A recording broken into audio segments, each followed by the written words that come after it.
A mí me dice que te puedo demandar. Sí, ya lo sé.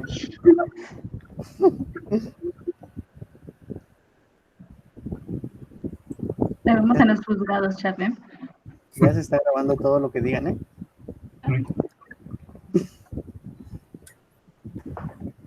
¿Ya? Ujú. Buenas tardes, maestra y compañeros. Nosotros somos el equipo número 1 y estamos conformados por Bernardina, mi compañera Carlos y su servidora Lupita. Nosotros vamos a exponer sobre el análisis de las crisis económicas mundiales y estrategias financieras para solventarlas o solucionarlas. Bueno, para comenzar, vamos a definir qué es una crisis financiera o una crisis económica. Una crisis económica es un periodo en el cual una economía afronta dificultades durante un tiempo prolongado. Es decir, nos va a afectar económicamente. Además, una crisis económica es la parte de un ciclo económico en el que se produce un decrecimiento considerable en la economía. Es decir, es un punto intermedio entre la recesión y una depresión económica. Como vemos en la imagen del ciclo económico, está la actividad económica, el tiempo de la expansión, la recesión, el auge y la recuperación. Como vemos en la recesión está abajo, es decir que no hay economía y eso afecta a las personas, como lo estamos viviendo actualmente. Las características de una crisis económica. Las crisis económicas se caracterizan por los inconvenientes de funcionamiento del sistema económico durante un tiempo prolongado, incidiendo negativamente en la calidad de vida y en otras áreas sociales y políticas. Además, presentan dos características importantes: la inestabilidad de los mercados, la que supone dificultad para predecir el rumbo a perseguir y por lo tanto acciones intempestivas, riesgosas o bien contribuir aún más con la crisis. La segunda es la eventual transmisión de dicha inestabilidad de un sector o geografía determinada al resto de los sistemas o al menos a los circulantes en caso de ser demasiado prolongado el tiempo.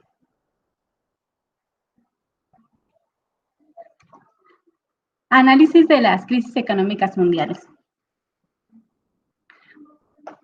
Para comenzar, vamos a hablar sobre el crack de 1929 y la Gran Depresión. El crack del 29 fue una de las mayores crisis jamás conocidas que estalló el 24 de octubre de 1929. En esta fecha, la bolsa de valores de Wall Street sufrió una caída en sus precios. Esto provocó la ruina de muchos inversores, tanto grandes hombres de negocios como pequeños accionistas, el cierre de empresas y bancos. Del mismo modo, esta crisis de 1929 llevó al paro laboral a millones de ciudadanos, por el problema no solo que de Nueva York. Eso se trasladó a casi todos los países del mundo como un efecto dominó. Afectó tanto a países desarrollados como a los que estaban en vías de desarrollo. Europa se estaba recuperando de las consecuencias de la Primera Guerra Mundial. Entonces, esta crisis hizo que esta situación empeorara. Lo que comenzó como un simple descenso de las cotizaciones en la Bolsa de Valores de Nueva York en el otoño de 1929 se convirtió en poco tiempo en la mayor crisis de la historia del capitalismo.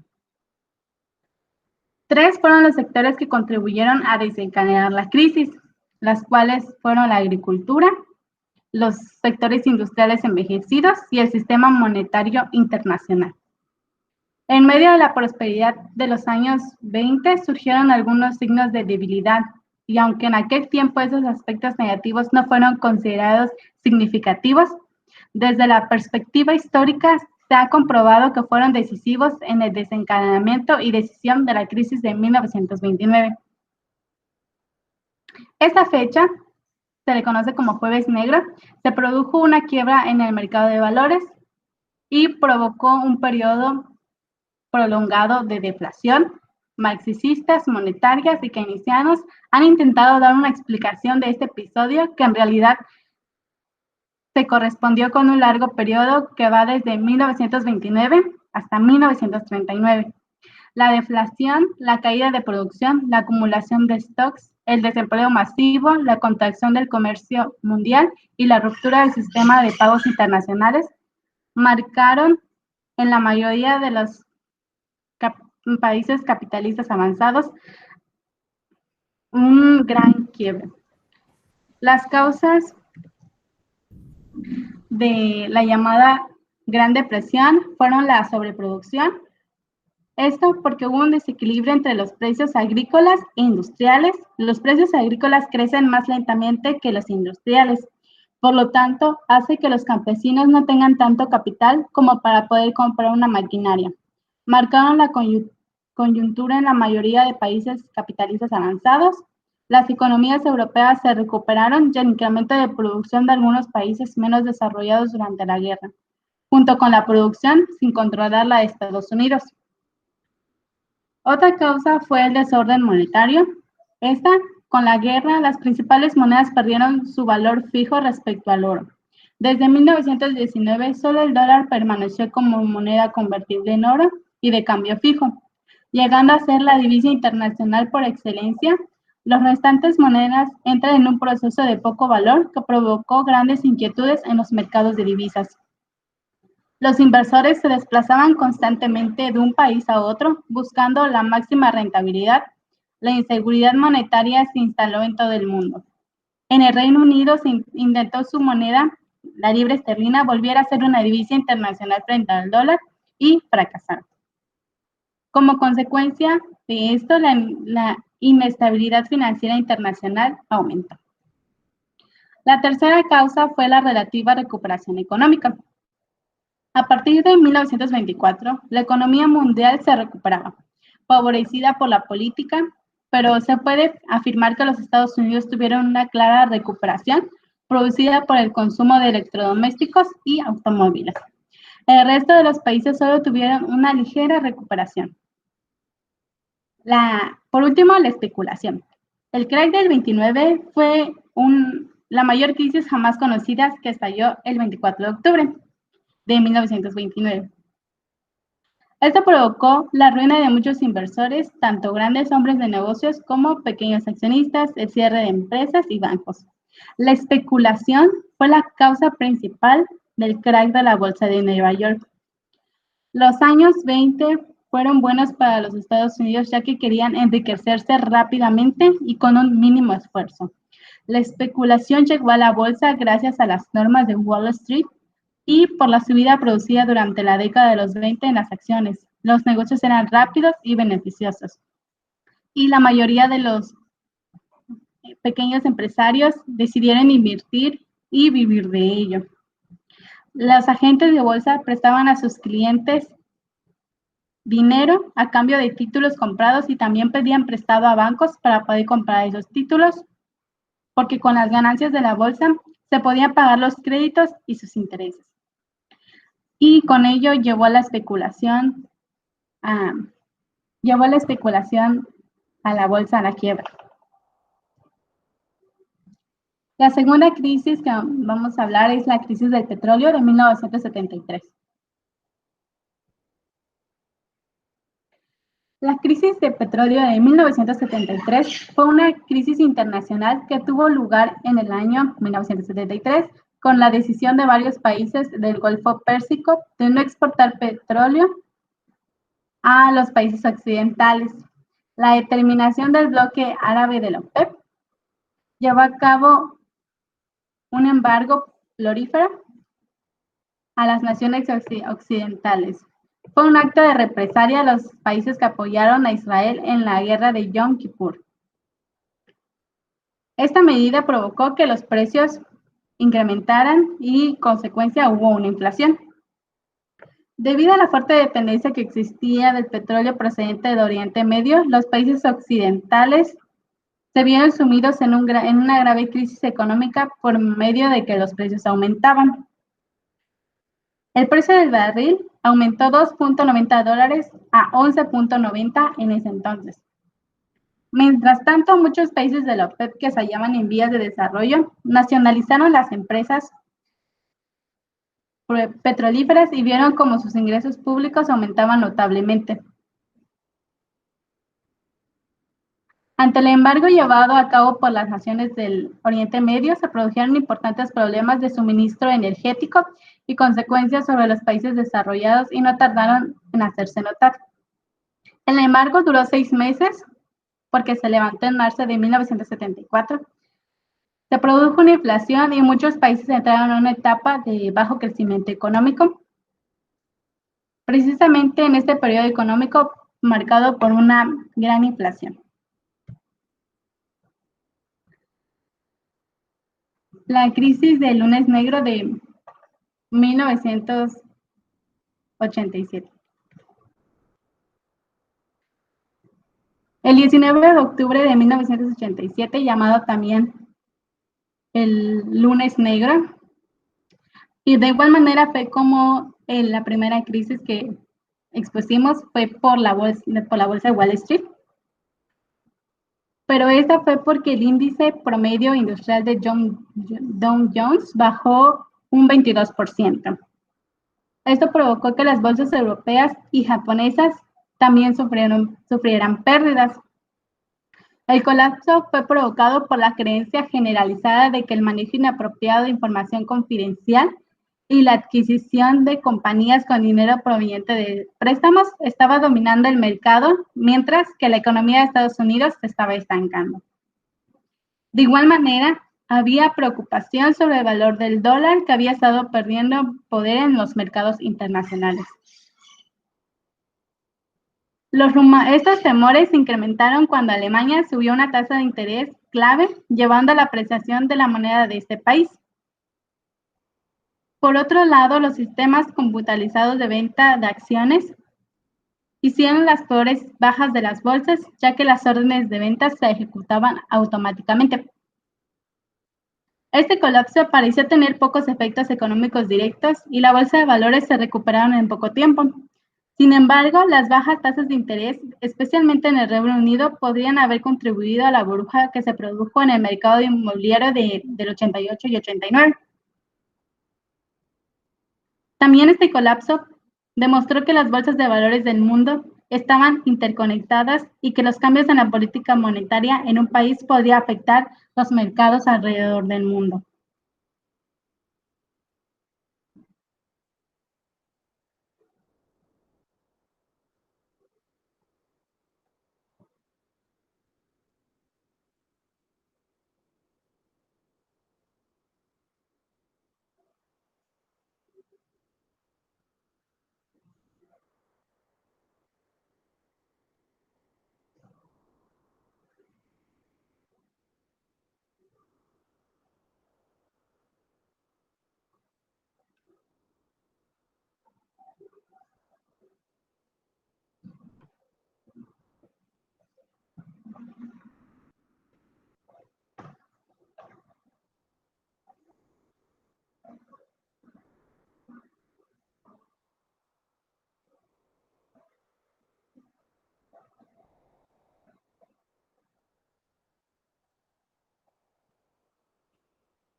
La crisis del peso mexicano.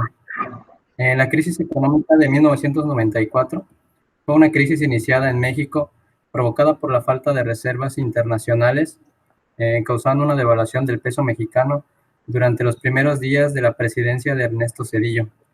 A unas semanas del inicio del proceso de la devaluación de la moneda mexicana, el entonces presidente de los Estados Unidos solicitó apoyo al Congreso de Estados Unidos para apoyar a México durante esta crisis. Las principales causas fueron en gran medida por culpa del régimen del presidente de Carlos Salinas de Gortari y su excesiva ambición, generando desequilibrios insostenibles en cuanto a grandes déficits fiscales, comerciales y de cuenta corriente. De igual manera, fueron incorrectamente financiados por una elevada cantidad de deuda en moneda nacional y sobre todo a través de tesobonos. Estos bonos son de deuda a corto plazo que se compraban y vendían en pesos, pero se pagaban en dólares, protegiendo a los inversionistas contra los efectos.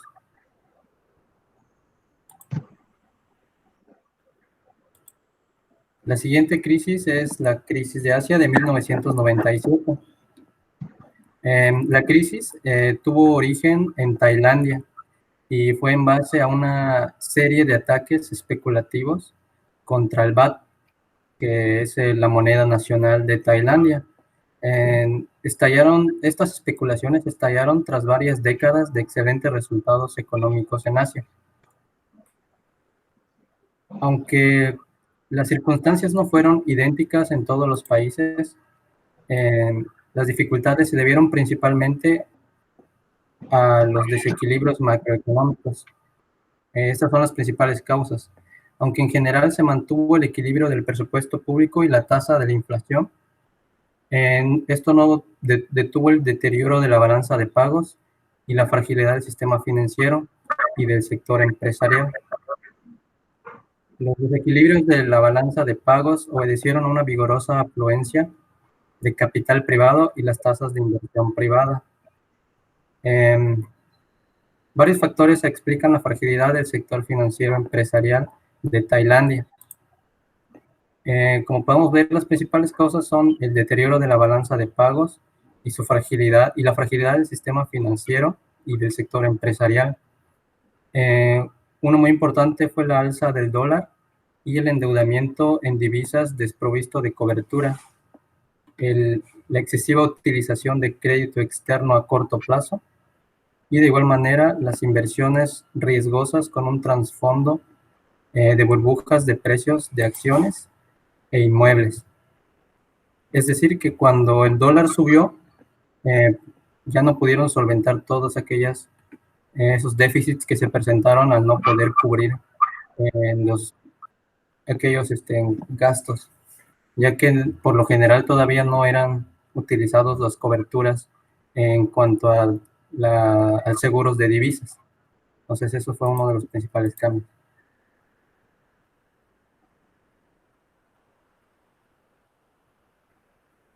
La siguiente es la crisis de las .com.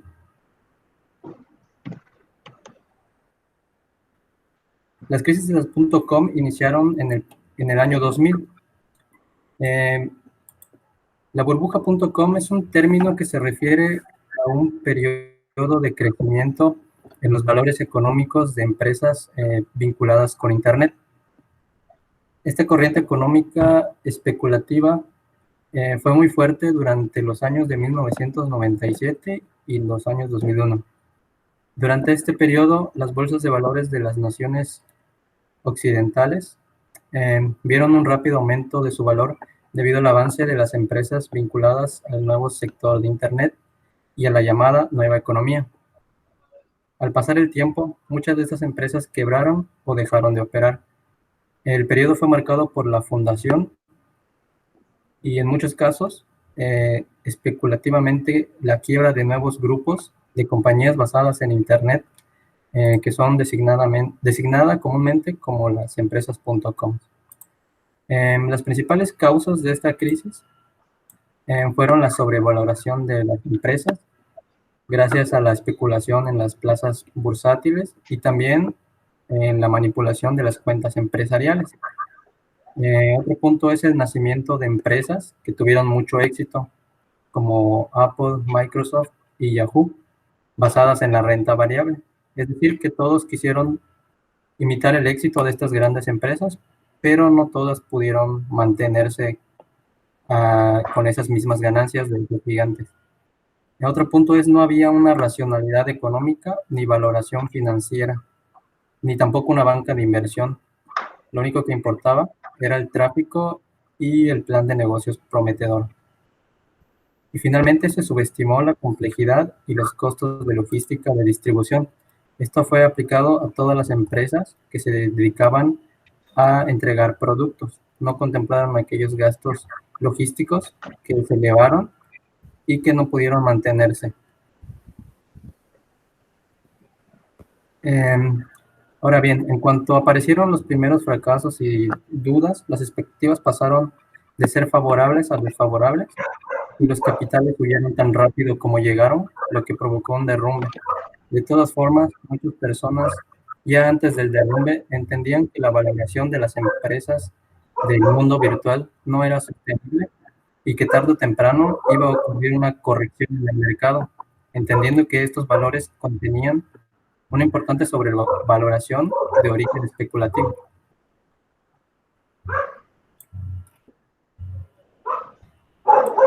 La siguiente son los atentados terroristas en Estados Unidos en el año 2001.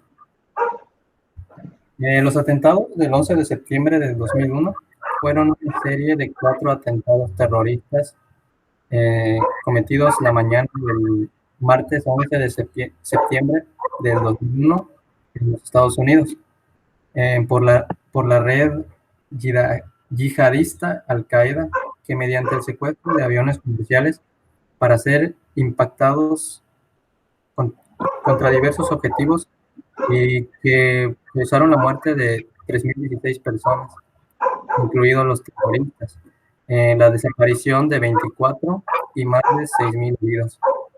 A su vez, se registró la destrucción de todo el complejo de edificios de la World Trade Center, más notablemente las Torres Gemelas de Nueva York, y de igual manera causó grandes daños en el edificio del Pentágono, que es la sede del Departamento de Defensa de los Estados Unidos. Este episodio procedió a la guerra de Afganistán y a la adopción por parte del gobierno estadounidense y sus aliados una nueva política denominada la guerra del terrorismo. Las consecuencias que trajo este atentado fueron que la economía estadounidense entró en una fase de recesión desde el 2001 como resultado de la inseguridad y la desconfianza creciente en la seguridad del mundo occidental, después de una década de crecimiento prácticamente ininterrumpido. A pesar de que la actividad económica ya había mostrado señales de agotamiento desde 1998, por el efecto de la crisis asiática, con la pérdida de más de 1 millón de empleos en el sector industrial entre 1999 y 2000, los ataques terroristas solamente agravaron la situación al reducirse fuertemente el consumo como consecuencia del estado de psicosis de la población, que evitaba visitar sitios concurridos o incluso viajar. El sector aéreo fue uno de los más afectados, pues la demanda de los vuelos comerciales se redujo drásticamente, debido sobre todo al temor de que se repitieran las acciones terroristas y también la resistencia del público a someterse a las medidas rigurosas de seguridad en los aeropuertos. Lo que son las zonas o bueno, los sectores más afectados fueron las áreas aéreas, perdón, y los hoteles y demás industrias que dependen de viajeros y turistas. Las acciones de las aerolíneas cayeron un 40% y el número de pasajeros se redujo drásticamente. Después de grandes accidentes aéreos, el volumen normal de pasajeros suele recuperarse en pocos meses, pero evidentemente en este caso tomó mucho más tiempo de eso. Y la confianza de los aviones todavía se sigue viendo hoy en día.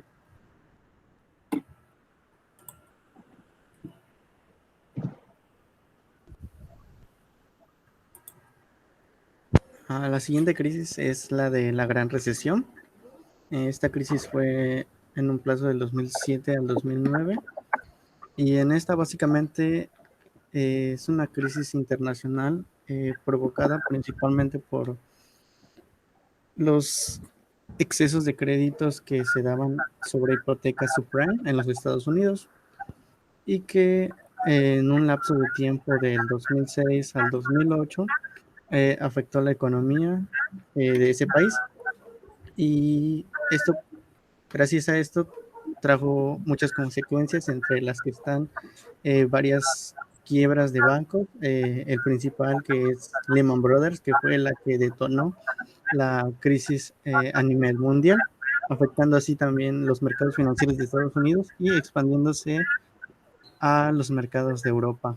Tenemos como punto uno que en el 2006 los precios de esas viviendas subieron tanto que los trabajadores dejaron de pagarlos, y que este fenómeno se expandió a varios países, provocando una deuda a nivel mundial, afectando también a mercados laborales y economías de bajo desempeño.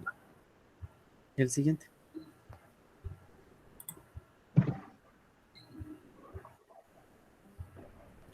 Bueno, esta crisis, que fue llamada la Gran Recesión, tuvo como principal causa la caída de Lehman Brothers, un banco que dio mucho crédito, sobre todo a las hipotecas subprime, y que en su momento pues fue el principal detonante de la crisis económica, ya que muchas empresas no podían financiar ni siquiera las compras de materias primas o el pago de sus salarios, y así provocando que muchas familias pues terminaran endeudadas e incluso tuvieran que vivir en tiendas de campaña. Suscitaron muchos actos de corrupción, lo que es la no fue falta, sino que más que nada es muy,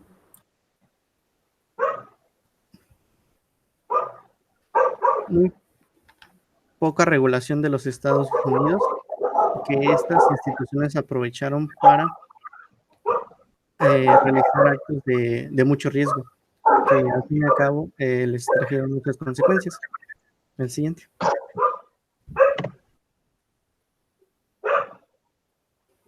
El siguiente es la crisis de la deuda en Europa. Esta está muy arraigada con lo que es la crisis de la Gran Recesión, ya que muchos países europeos, a causa de las crisis de Estados Unidos, pues tuvieron este problema financiero, empezando con la crisis de Grecia, que fue la principal causante de todo esto. Vemos que fue una de las principales, ya que sostuvo lo que es el desorden fiscal, cuentas falsas, déficits, entre otros. Otro de los países involucrados fue Portugal, que estaba en la misma situación. La crisis irlandesa tenía otra causa, que era el exceso de crédito, y también la burbuja inmobiliaria, que había afectado la estabilidad de los bancos en ese país. Entonces, lo que tuvo que hacer el Banco de la Unión Europea es invertir muchos millones de euros para que estos países puedan solventar lo que es su deuda pública, ya que, como vemos, estos países se endeudaron en exceso, teniendo así muchas consecuencias. El siguiente.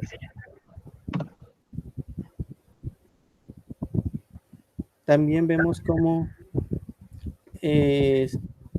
estuvieron involucrados países como Grecia, Italia, Irlanda, Portugal, Francia y otros que no resultaron tan afectados como Alemania y España. Sin embargo, algunas medidas de austeridad y la devaluación interna agravaron la recesión de lo que era entonces la crisis en Europa. No existían mecanismos para evitar esta crisis, y todos afirmaban que se trataba de una crisis fiscal. Sin embargo, era más que nada una crisis financiera. El siguiente.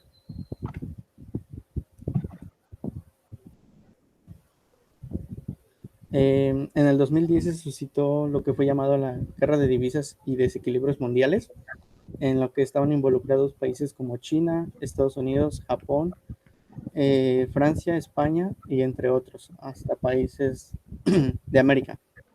En esta gran guerra se dictamina a China como el principal detonante del problema, ya que su política cambiaria había aumentado y ellos se basaban en una legitimidad de su régimen político, ya que básicamente ellos querían fortalecer su sector exportador y atraer inversión extranjera directa para crear empleo, perdón, y un gradual incremento en sus fábricas manufactureras.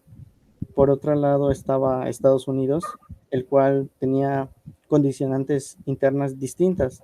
El problema no era el valor de su dólar, sino el riesgo de su deflación y su persistencia en el desempleo. Eso también tiene mucho que ver con la deuda causada en el 2008, porque Estados Unidos estaba en ese proceso de regulación. Entonces, ellos tenían problemas diferentes. En ellos la Reserva Federal había anunciado que su inflación continuaba bajando y con respecto al país Japón, que estaba en una situación similar igual de crisis, respecto a que ellos tenían planteado una facilitación cuantitativa en el que el mercado cambiario a ellos los debilitaba. El siguiente, por favor.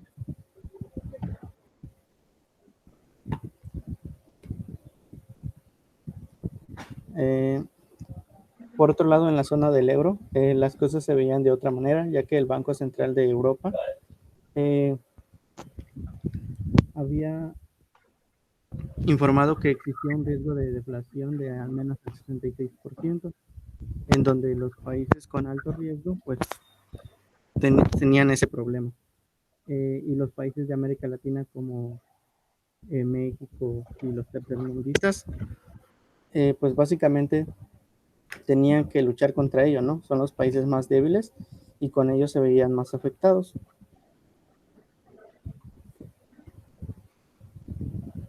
Sin embargo, como la recuperación no se veía venir de manera rápida, lo que tuvieron que hacer es invertir demasiado en lo que viene siendo un exceso de crédito, provocando así que muchos países desarrollados pues sí supieran solventar este problema, pero los países subdesarrollados tuvieran un gran problema. El siguiente.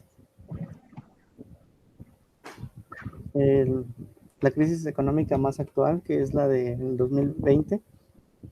En esta, el Fondo Monetario Internacional hace pocos días, meses, afirmaba que debido al problema de la pandemia, se veía venir una recesión peor que la de hace 90 años. También se dice que el panorama económico global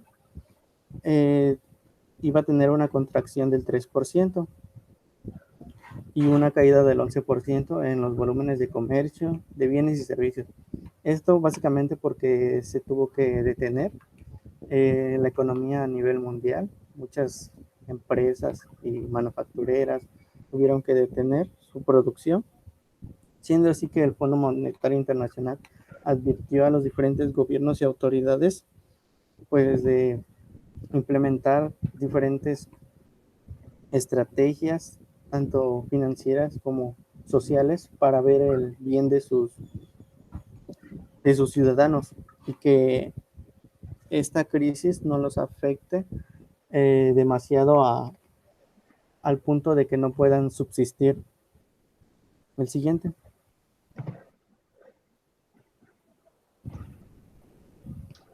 Vemos cómo Estados Unidos tiene pronosticado una contracción del 5.9% de acuerdo al Fondo Monetario Internacional. Para China se esperaba un crecimiento del 1.2%. Sin embargo, países como Japón y Alemania igual van a tener una contracción del 5.3% y 7% respectivamente. Y para los países emergentes, el Fondo Monetario Internacional advierte que estos países van a necesitar apoyos de países desarrollados para que sus instituciones financieras internacionales puedan lidiar con el golpe económico que se está suscitando. El siguiente. Vemos también cómo el Fondo Monetario Internacional nos presentó una gráfica en el que se ve el histórico de la evolución del PIB mundial. Vemos cómo para el 2020 se tenía pronosticado un crecimiento, más sin embargo ellos modificaron sus números y como vieron que se estaba acrecentando el problema, pusieron un PIB negativo de menos 3%. Sin embargo, ellos aseguran que para el 2021 esto se va a recuperar y va a alcanzar hasta un crecimiento del PIB del 5.8%. El siguiente. También vemos cómo las economías avanzadas de Europa y Norteamérica llevarán la peor parte de esta caída del PIB, ya que van a ser superiores al 6%. Más adelante creo que tengo una gráfica. El siguiente, por favor.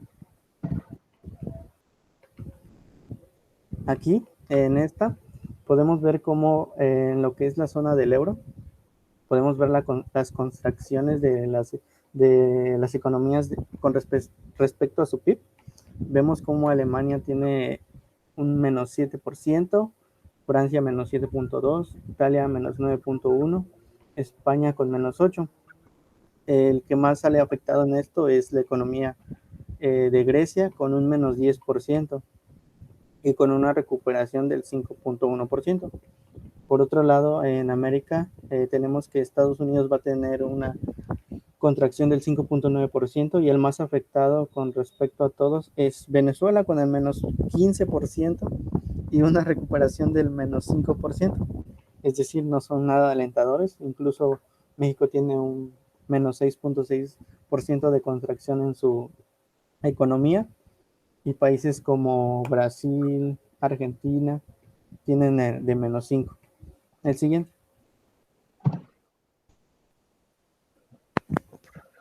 Igual vemos que en países como Asia y África tienen estas contracciones de acuerdo a su economía. De acuerdo al Fondo Monetario Internacional, Japón va a tener de menos 5.2%, Arabia Saudita del menos 2%, Irán del menos 6%, y y en los países africanos se ve que también van a tener una recuperación, incluso pueden ser comparadas como soluciones reales con respecto a sus contracciones. El siguiente. Ahora vamos a exponer las estrategias financieras para solucionar las crisis. Empezamos con el primero, que fue el crack de 1929 y la Gran Depresión. En ella, pese a los esfuerzos de las autoridades bursátiles para estabilizar el mercado, las estrategias que se utilizaron para solventarlas o las estrategias que debían de ser fueron el ajuste a la política monetaria, porque no estaba tan estipulada como política monetaria y por ello fue importante hacer un ajuste para que la caída de la bolsa no afecte tanto. De igual manera, los apoyos al crédito, porque como vimos, había desempleo y las personas no tenían dinero y como duró muchos años esta crisis, pues fue un apoyo que hicieron y ayudó a la sociedad en ese entonces. De igual manera, el ajuste de la política fiscal junto con la política monetaria fue importante porque las empresas que afectaron o que hicieron esta crisis no estaban muy bien reguladas en ese aspecto. Otra estrategia son las medidas de apoyo al sistema financiero, porque básicamente fue el sistema financiero que colapsó junto con las bolsas de Wall Street, que hizo que estas empresas, tanto bancos como empresas, colapsaran y con ello colapsó el país y no solamente se quedó en Estados Unidos, sino que fue a otros países como el Reino Unido y pues las afectó. La segunda crisis que vimos fue la de 1973, la del petróleo, y el ajuste estructural es muy importante por las leyes de tránsito, las nuevas políticas de ajuste y el turismo. En el ajuste estructural, en Estados Unidos era importante emitir una ley federal que prohibía que los conductores superaran las 55 millas por hora. Esto fue una estrategia para ahorrar combustible y resultó ser que también redujo los accidentes. De igual manera, las nuevas políticas de ajuste, porque los países europeos implementaban esas políticas por el aumento del precio de los combustibles. El precio de la gasolina subió más de un cuarto de su valor ante la crisis. Y la otra parte del ajuste estructural es el turismo, que se convirtió en un elemento esencial para el desarrollo económico durante los años 60, pero la crisis energética y los ingresos redujeron alarmantemente, y con ello regresaron los emigrantes que buscaron trabajos fuera de su país de origen. La otra crisis fue el lunes negro, y sus estrategias pues son tres, que las reservas federales como fuente de liquidez.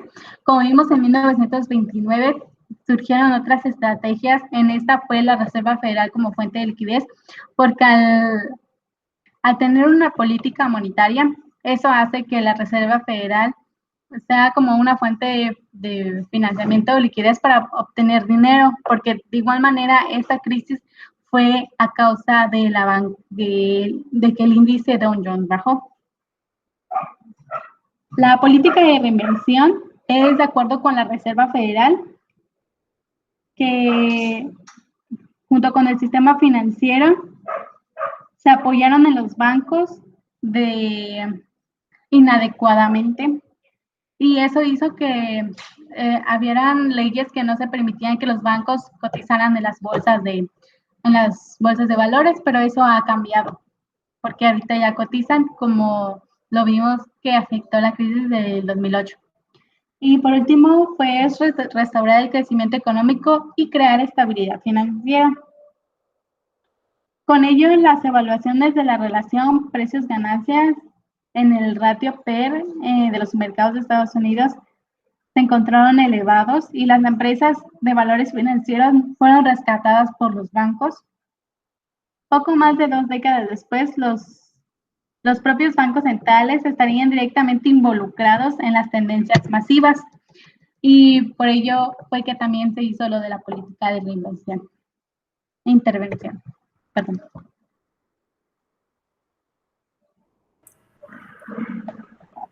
Después tenemos las estrategias en cuanto a la crisis del peso mexicano, que fue durante el año de 1994. El primero fue paquetes de rescate. Como se vio anteriormente, Estados Unidos intervino en cuanto inició la crisis del peso mexicano, y para evitar su devaluación, Estados Unidos envió 20 millones de dólares, a los cuales se le añadieron casi 30 millones más. Posteriormente, el Fondo Monetario Internacional también envió paquetes de rescate con un total de 17 millones de dólares. Y el Bank for International Settlement envió 10 millones de dólares. E incluso el Banco de Canadá, en forma de swaps de corto término, y envió 1,000 millones más. Y todo esto fue gracias a que se evitó todavía aún más la devaluación del peso mexicano. El dólar se estabilizó a un precio de 6 pesos, y por los siguientes 2 años, antes de ser afectada por la crisis asiática de 1998, se mantuvo entre 7 y 7.7 pesos mexicanos. La siguiente es la política económica. La política económica, en esta parte se comprometieron a cumplir con las obligaciones del Tratado de Libre Comercio. En la política económica fiscal se introdujeron controles estrictos en cuanto a lo fiscal y se continuó con una política de la libre flotación y el crecimiento acelerado del Producto Interno Bruto hizo que se mejoraran todavía las normas fiscales que se tenían, lo cual dio origen a un nuevo tratado de libre comercio que nos lleva al tercer punto, que es la política de libre comercio. Para prolongar aún más el crecimiento del peso mexicano, el Tratado de Libre Comercio prosiguió de una manera normal y no hubo restricción ni aranceles algunos impuestos para poder comerciar con los países tanto latinoamericanos como de Norteamérica. Esos fueron los tres. Siguiente, por favor. Después tenemos las estrategias durante la crisis de Asia de 1997. En concreto fueron tres, que fueron reformas estructurales financieras, el financiamiento y la política macroeconómica.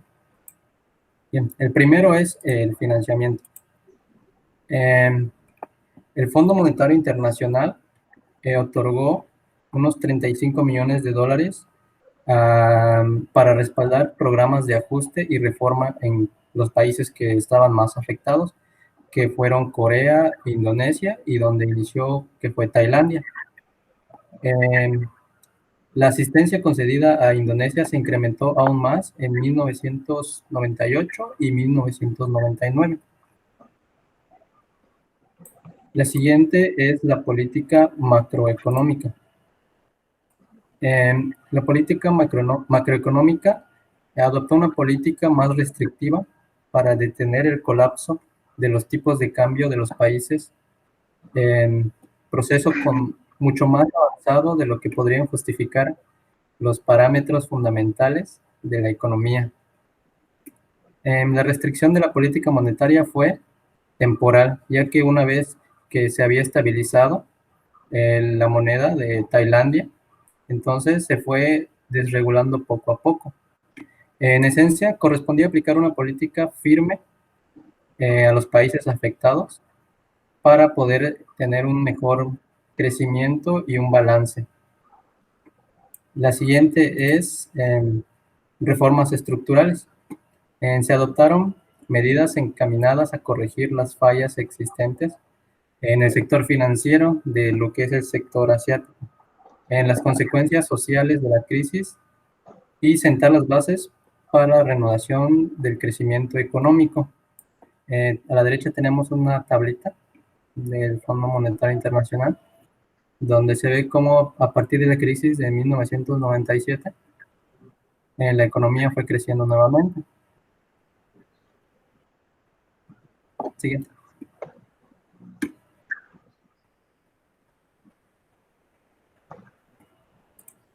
Las siguientes estrategias fueron durante la crisis de los .coms en el 2000.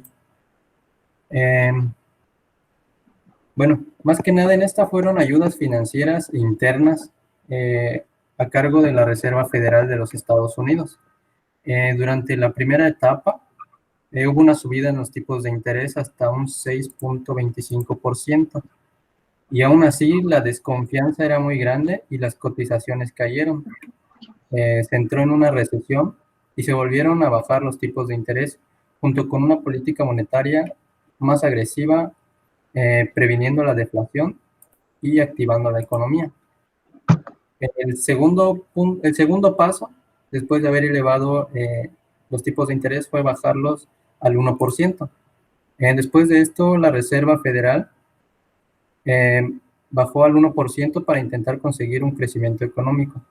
Este descenso del tipo de interés provocó que aumentara la compra de viviendas y dio lo que viene siendo el origen a la futura crisis inmobiliaria.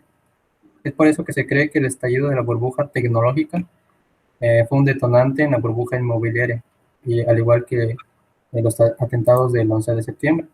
A la derecha tenemos una pequeña gráfica de cómo los tipos de interés fueron eh, del 6.25% al 1% en 2003.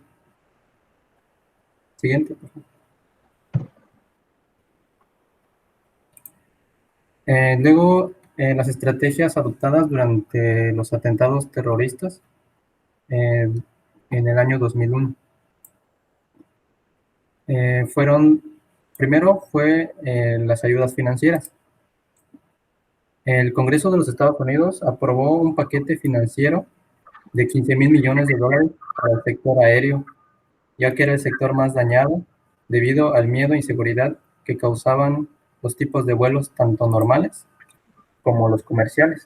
Entonces, este incentivo fue más que nada para poder reactivar la economía nuevamente y poder darle cierta estabilidad a estos sectores. Después tenemos como segundo punto el gasto público. El aumento del gasto público militar y civil lo aprobó el Congreso de los Estados Unidos y significó un incremento en la actividad que en parte compensa el descenso de la economía, en tanto que el gobierno que era Bush adelantó un recorte adicional en los impuestos, que vendría siendo el tercer punto, un recorte en los impuestos para revitalizar el consumo. Esta medida se adoptó para que los ciudadanos pudieran tener cierto grado económico y poder seguir moviendo lo que viene siendo el mercado interno que estaba dañado en Estados Unidos. Listo.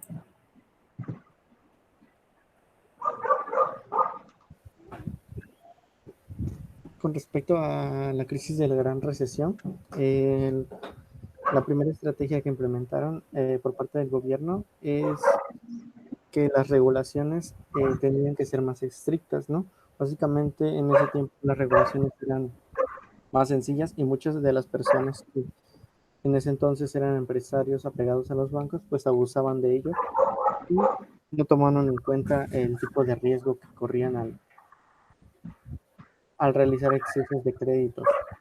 El segundo es que el sector financiero debe estar bajo una estricta supervisión. En esto entra lo que son supervisiones tanto de personas del gobierno como de las instituciones, por lo cual se deben de realizar diferentes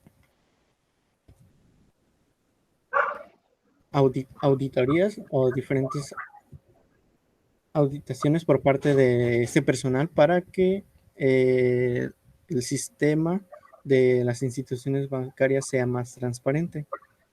Por otro lado, otra de las estrategias es aumentar la comunicación permanente entre los supervisores y autoridades federales. En esto básicamente entran lo que son los auditores, tanto de calificadoras como de las instituciones federales, ya que en ese entonces lo que era el secretario el secretario del Tesoro, pues básicamente había renunciado a su cargo por ese tipo de hechos. El otro es la reducción del sobreendeudamiento. En este entran lo que son las instituciones financieras bancarias, en la cual ellos tenían ya diferentes formas de analizar sus deudas y de tomar decisiones sobre ello. Y el último era implementar regulaciones para compañías públicas y privadas, es decir, para que ambas estén bajo más estricta supervisión y que básicamente no se suscitara el problema que se suscitó en ese momento de la crisis. El siguiente. Para la crisis de la deuda en Europa, vemos como el Banco de la Unión Europea tuvo que reducir tasas de intereses de los bonos de 12.4% a 7.8%. llevando así a una reestructuración de la deuda y que el sector financiero en países como Francia y Holanda no colapsaran. Por otro lado, también tuvieron que endurecer las reformas, como se suscitó en el gobierno de los Estados Unidos. Por lo tanto, en el gobierno de la Unión Europea se aprobó lo que fue una ley que se llamaba Fiscal Compact.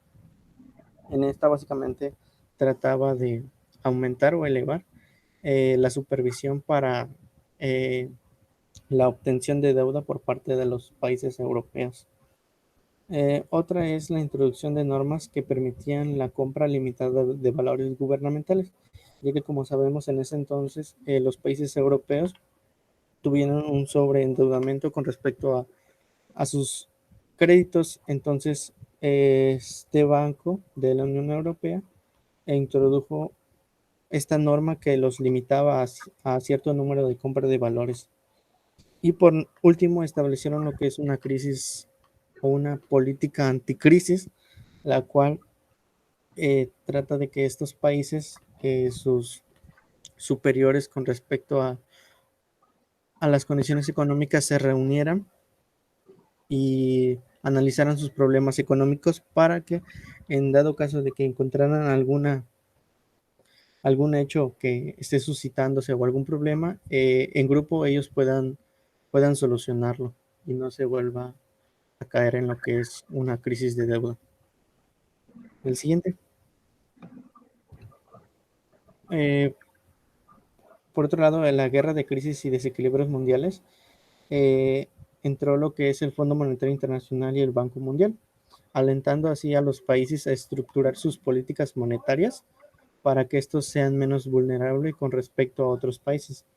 Vemos también cómo el Fondo Monetario Internacional invita a todos esos países a evitar el proteccionismo comercial, tal como lo hizo China, ya que como vemos, pues China se negó a, a realizar ese proteccionismo. Por lo tanto, el Fondo Monetario Internacional pues invita a esos países que no hagan lo mismo por las consecuencias a los problemas que se pueden presentar. También invitan a controlar el nivel de endeudamiento público, luchando contra la inflación y evitando regímenes cambiarios. También se da lo que es el fortalecimiento de los sistemas de financieros nacionales y la intensificación a la regulación de las políticas económicas de sus países, de los países participantes en el fondo, ya que dentro de esto se realizan lo que son evaluaciones en cooperación con el Banco Mundial para analizar la situación de cada país y que estos no salgan afectados por diversas protecciones que se realicen con respecto a su divisa. El siguiente. Y finalmente lo que tenemos actualmente, que es el gran confinamiento. Aquí el Fondo Monetario Internacional, algunas recomendaciones que dan, más que estrategias, son lo que es revisar lo que son gastos públicos o gastos en particular para diferentes empresas, ya que en estos recomienda lo que son la reestructuración de las deudas, ya que por el gran parón de la economía que se ha suscitado, pues lo más factible es reestructuración de esos pagos, ¿no? El segundo es la implementación de un fondo de emergencia. En este de lo que trata es de tener un fondo que cubra gastos o costos de al menos 6 meses. Esto para que muchas empresas tomen en cuenta lo que tienen que tener en cuenta sobre todo para sobrevivir a un gran parón, ¿no? Ya que muchas empresas incluso se pueden ir a la quiebra. Otras no, pues sí, tienen que implementar estrategias en las que en realidad se logre ver que tuvieron en cuenta distintos factores, no nada más económicos, sino como vemos también epidemiológicos. Otro es que tienen que ser realistas, es decir, muchas tienen que aceptar que cuando vas a abrir un negocio o vas a iniciar un proyecto emprendedor, tienes que tomar en cuenta que pueden suscitarse problemas como el que estamos viviendo ahorita. Es decir, nadie tiene idea de lo que va a pasar en un año, en 2 años. Es lo mismo que pasa ahora. Tienes que pensar en qué vas a hacer cuando se presente un problema de esta magnitud y cómo vas a saber sobrellevarlo. Y el último, que es que no se trata solo de sobrevivir, sino de verla como una oportunidad. En esta se hace mucho énfasis en lo de que hay que verle el lado positivo de las cosas, que es decir, buscar lo bueno, dejar lo malo atrás. Como sabemos, pues básicamente hubo un parón a nivel mundial en estos diferentes países. Entonces, lo que trata de explicar aquí es que básicamente busquemos esa diversificación de negocio, es decir, buscar nuevas oportunidades, no quedarse espantado por la situación y saber conllevar todo esto. Otra cosa que también afirma el Fondo Monetario Internacional es que desgraciadamente con estos sucesos, pues básicamente salen afectados lo que son los de la clase baja, y los ricos se hacen más ricos, ya que básicamente esa diferencia sigue existiendo, y con todos estos problemas que se están suscitando, pues van a ir en aumento, ¿no? El siguiente.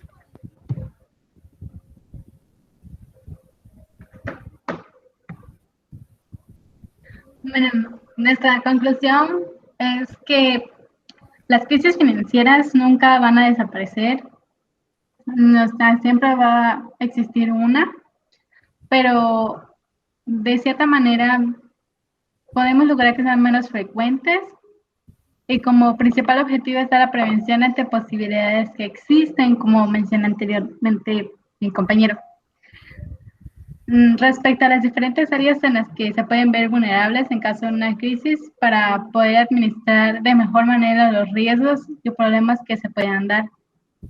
También es importante manejar e intensificar la actividad de supervisión sobre la política económica de los países, centrándose en factores que podrían llevar a que sean más vulnerables ante la crisis. Las medidas macroeconómicas inadecuadas, sistemas financieros y frágiles son algunos de esos ejemplos. De igual manera, las crisis económicas afectan tanto económicamente, políticamente y socialmente como lo estamos viviendo ahora. Y por nuestra parte sería todo.